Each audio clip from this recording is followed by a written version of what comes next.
What is going on, everybody? Ninja Star here, and today we are back at it again with a My Hero Academia video for you all. Now, I know it's been forever since I last uploaded, and wait, I said that exact same thing on the last video. Yeah, I couldn't really find time or motivation to make videos. Wait, was my voice deeper?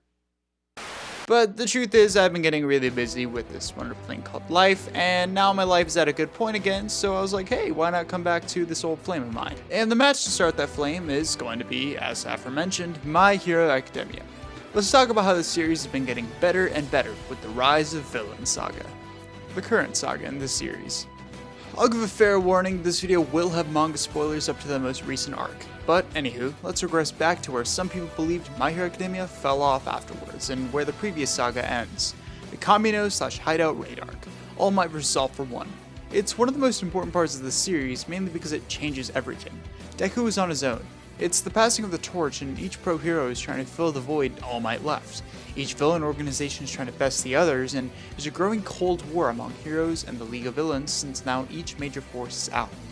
It's all about boosting the next generation. And since it seems like we'll be getting another landmark arc like that soon, ending a huge saga of the series, why not look back?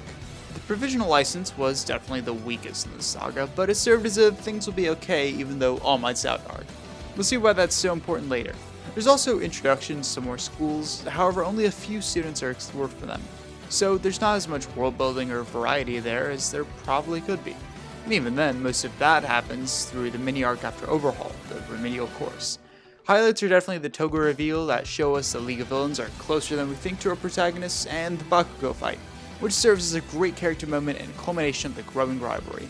But yeah, this arc is not exactly the best. It served its place in the story well, but the Rise of Villain Saga definitely improved more and more as time went along. The Overhaul arc had Hori experimenting more with a villain that's foil and threat to Shigaraki, going off of that concept with Stain. It's a man with power in today's society and is more grounded than All for One. However, during the arc we get a lot of important concepts. The idea of a villain organization separate from the League of Villains was really explored with this arc. It helped keep the series fresh and actually enhance the scope of this hero world. It showed another side, the more small-scale drug deals in a superhero world, mixing a fairly contemporary world with a superhero one to create something really feeling exciting and alive. Yes, it is technically our world, which is a silly claim people make when trying to critique its world building. However, this helps make it seem like Deku and our main cast is in a world and society with a lot of diversity. Having a Yakuza crime group that aims to not only make a profit with the quirk-enhancing drugs, but also to emphasize on quirks so much was great. Concepts like quirk singularity and society getting out of hand with an imbalance and there being too much. Thus, a balance might be what's necessary, and this concept is complex yet doesn't feel too out of nowhere. It feels grounded, and it shows the scale of ongoing issues that go beyond just villains. It also helped with Deku's character.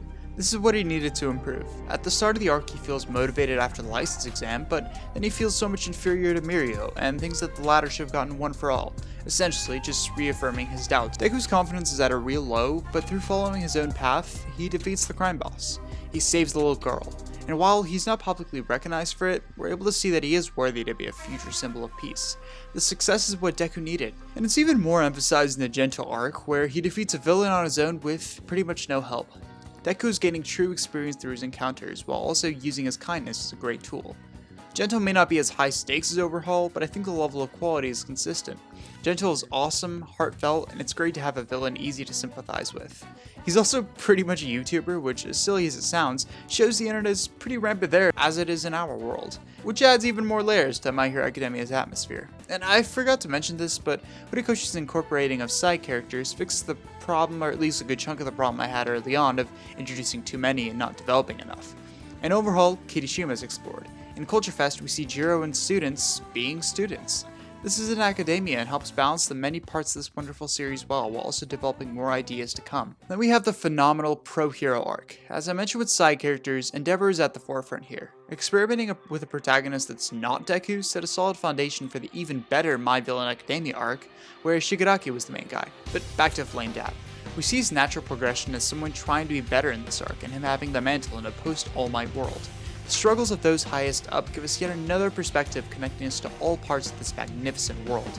Hori's ability to switch styles helps create an atmosphere that feels fully explored and one that we're a part of.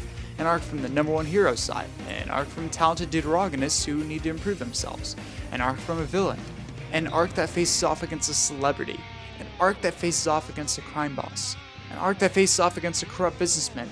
All these different styles, like I keep saying, connect us with the world better. Hawks is great. We see a character who's morally gray and switches between both sides of this war. We've had morally gray characters before like Stain, but having someone who kind of plays for both sides like Hawks creates such an interesting dynamic throughout the later parts of the series. We see the public's concern. We see a monster, indicating how much stronger and smarter the League of Villains have been. This arc is interesting because it's a dark hero arc. A broken man trying to prove to the world he's worthy, trying to find his own footsteps from the shadow he was behind, and also growing fear and anxiety from what's to come. The Culture Festival lets us forget about the world for a bit, and then coming back to it in Pro Hero, we're like, holy cow, this could actually end up bad. Things are already gloomy. We see the dynamics of the Todoroki family too, to make Endeavor's redemption not as easy as anticipated. It's human, it feels real, and it's a genuine down-to-earth moment in a world with superpowers everywhere. The next arc is one people, myself included, were not big on initially. However, it's an important training arc as it gives another big push for Deku with the 6 quirks idea. I kinda love this. It gives much more of a meaning to One for All, the legacy of a symbol of peace. This helps us remember that One for All isn't just a Deku and All Might thing. It helps Deku see his place throughout the history of it all and makes us be aware. Also, it gives him pretty awesome lore. It's a huge hurdle, something he has to master, and I think it's great. People like to complain that it was too early on, but here's the thing. My Hero Academia isn't a new series in Shonen Jump anymore. It's the 3rd oldest, the 4th if we include Hunter x Hunter, right behind Haikyuu and One Piece. Veteran series in Shonen Jump take turns taking a break for a week, and My Hero Academia is considered one of them. 200 chapters is a lot. I think a power-up at this time fits, and helps foreshadow how grand the scale of power in this story is going to go up. We get to see 1A and 1B learn and train, developing Deku's generation into the story more and more. And it's nice, and it serves its place. Now, whereas this arc is all students, the next arc is the contrary.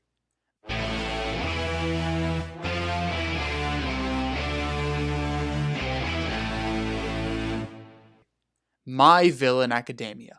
All villains, and Shigaraki is a boss. This arc turned him from a pretty good villain to a great one. His backstory was terrifying, and heck, this whole arc is Hori breaking creative boundaries. Him with the pen in this arc was top tier. I have no idea how Bones is going to recreate these amazing panels. Anywho, this group contrasts the Yakuza well. The Yakuza want to remove quirks from society aside from those in power, presumably them, through the quirk bullets, whereas the Meta Liberation Army believed quirks to be a human right. It feels like a very solid reason, and you understand the political ideology here really well. I kind of love the political undertones the Meta Liberation Army had, and this shows more of the social conflicts in My Hero Academia's vast world. So in a sense, they're not the worst guys in the world, I mean, not the best, but they have solid motivations. So Hori was like, alright, what if I do get the worst guys in the world to fight him? And he did exactly that. Because this develops the League of Villains in such a great way.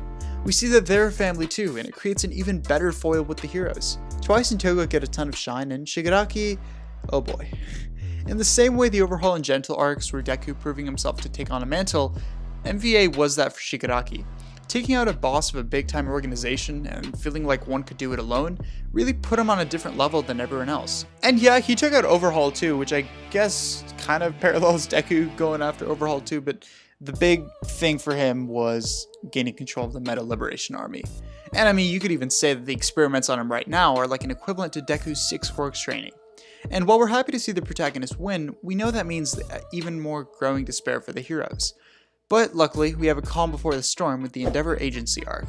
It's a really solid in-between arc that is a training one technically, but utilizes the big 3 of Deku's class, alongside developing Endeavor's character a lot more too. It prepares you for the upcoming Devastation arc with shocks like Hawk's morality and callbacks of the Pro Hero arc. To me, it's like a sequel to the Pro Hero arc. And then we get the current one. There's not really a name for it, but I kind of like calling it the Liberation War because that's what it is.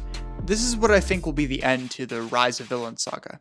Starting off, we got a really heartfelt Aizawa moment, which shows a side of him we don't normally see that's also a really dope nod to vigilantes, developing side characters, like I mentioned. It shows more of the human side of another League of Villains member, Kurogiri, and shows he was a good person at one point too. I think this serves to enhance the horrors of the Nomus and the Doctor, the villain there since season 1. We've gotten so much cool lore this arc, and Mitoko being best girl, hehe. This is the culmination of everything, where stuff goes down and the League of Villains will probably win. Considering this is seen as the 9th story arc in the Rise of Villain saga, the previous saga was also 9 arcs, I think this will be another landmark arc, like the Kamino raid was.